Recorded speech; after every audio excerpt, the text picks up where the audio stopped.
Chapter 15.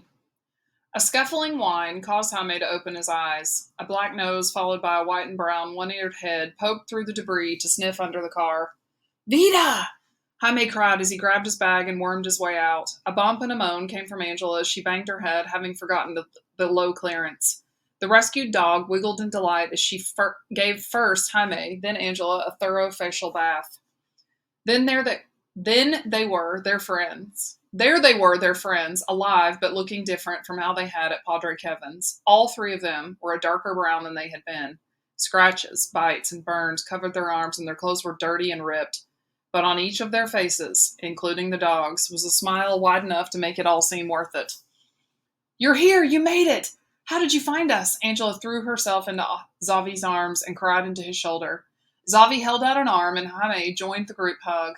When they let go, some of the dirt from underneath the car stuck to Xavi's no longer white uniform shirt. Not that the dirt stopped Joaquin. The younger boy jumped into Angela's arms and clung to her like a baby. Rafa patted Jaime on the back and ruffled his hair. Down by their feet, Vida let out a happy yip. Jaime crouched down to her level. He was no veterinarian, but the stitches sewing up her belly seemed to be working. The flesh wasn't as red as it had been, and the skin looked like it was healing. "Vida was the one that found you," Xavi said, still grinning. "Como?" Angela gently removed Joaquin's arms from around her neck and let him grip her hand instead. She glared at the dog as if she still had mixed feelings about her, especially after the cleaning the mutt had given Angela's face. Vida ignored the glare and thumped her tail. "We went to the safe house," Xavi started, and everyone else continued talking at once, too.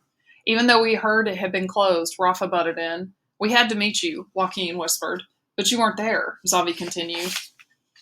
"We were for a bit," Jaime said. Xavi nodded. "We know. We had to get off the train a few kilometers from Lecheria. This place is swarming with meager officers," Rafa bragged, as if proud of the clever escape. "We know," Angela smiled. Joaquin nodded to the dog. "Vida warned us. By the time we got to the safe house, you must have left," Xavi said.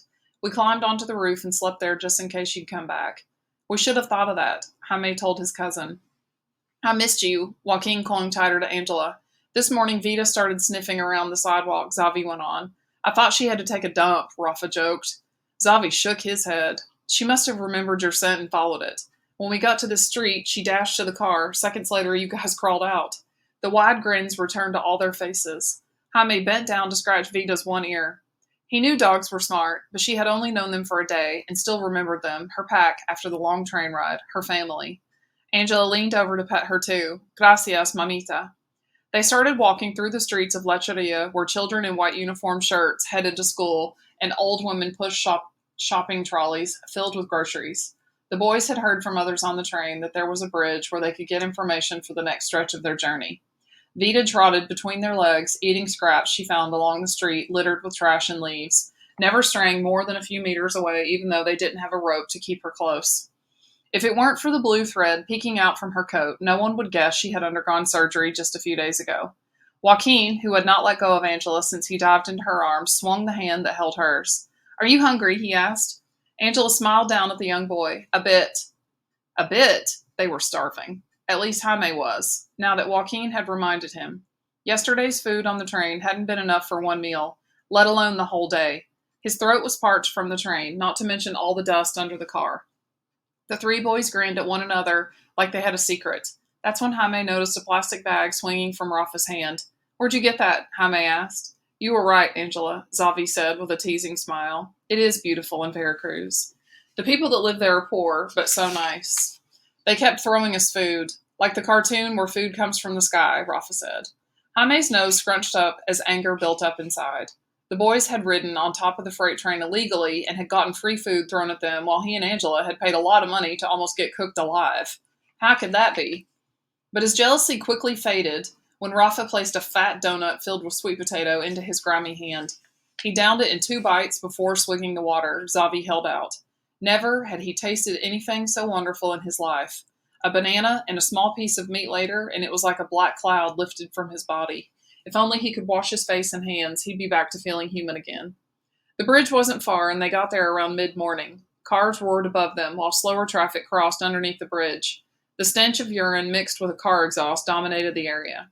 At first, it looked like no one was there. Then Jaime noticed a cloud of cigarette smoke coming from the gap between the bridge and the sloping support beam. He peered closer and saw a figure propped against the concrete. "What do you Patojos want?" a man demanded. His voice wheezed, but the accent still sounded Guatemalan. "Excuse us, senor," Xavi said. "We were hoping for some information on the next train north." The man took a last drag from his cigarette and flicked the butt in their direction. "What will you give me?" They all looked at one another. Jaime didn't want to give up the 12 pesos he had earned on the bus. This man didn't seem like the kind that would take a drawing as payment. "We have 2 sugar donuts," Xavi said, ignoring the scolding look that Rafa sent him. "Bring them here." Xavi took the plastic bag with the donuts and walked up the steep underside of the concrete bridge to give them to the smoker while the rest waited below near the road. The man gobbled one up and set the bag with the other by his legs. That's when Jaime realized both of the man's legs ended at the knees in dark stumps. Joaquin took a sharp breath, and Rafa looked like he was about to ask what happened, but Angela nudged him to be quiet. "A bit stale," the man complained as he brushed the sugar from his mustache and beard, but then reached for the second donut. "So, first thing you need to know is that it's almost impossible to get on the train here in Lecheria. Security is very tight. You're better off boarding near Hutoca, 24 kilometers away. The train won't stop, but it slows down enough to jump on board." Jaime blinked. 24 kilometers? He'd never walked that far. That would easily take all day, maybe part of the night too. "Can you tell us how to find Santos?" Angela said. The man pressed against the concrete underneath him to change into a better position. He grabbed one thigh and then the other to shift them a bit. "Do you have any more donuts?" Xavi shook his head. "Those were our last ones. Que peña." He acted like he wouldn't say anything else without another bribe, but he lit a new cigarette and blew the smoke in their direction. "There is no more Santos. They killed him 2 days ago." Sadness for a man he'd never met filled Jaime. Or maybe it was selfishness, disappointment. How much money had his parents lost in that transaction? But at least they hadn't paid him for the whole journey. Maybe they could use the money that had been meant for Santos to pay someone else. The possibility of being cooked alive in another boxcar did not appeal to him, but neither did riding on top of the train. Xavi sent a sympathetic nod in his direction.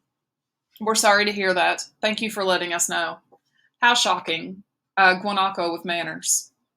Jaime shifted uneasily. While Guatemalans didn't mind being called chapin, to call a Salvadoran a guanaco was insulting, especially after they had given him 2 perfectly good donuts. Xavi, however, didn't let the insult bother him. "You still haven't answered my first question. When's the next train?"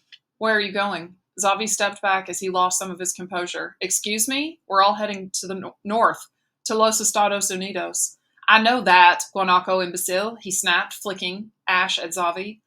"But from here the trains go in 4 different directions." "Ciudad Juarez," Angela said quickly to keep peace. "Mexicali," Joaquin whispered. "Whichever is shorter," Rafa said. Xavi, Jaime noticed, didn't mention a destination. The man swore and took another drag from his cigarette. "Tampico. Nuevo Laredo is the next train and the shortest journey. That train comes tomorrow night. Mexicali the following morning. Ciudad Juarez that afternoon. Sure you have nothing else to eat?" Xavi dug into his pocket and tossed a hardened caramello his way. The man caught it with one swift gesture.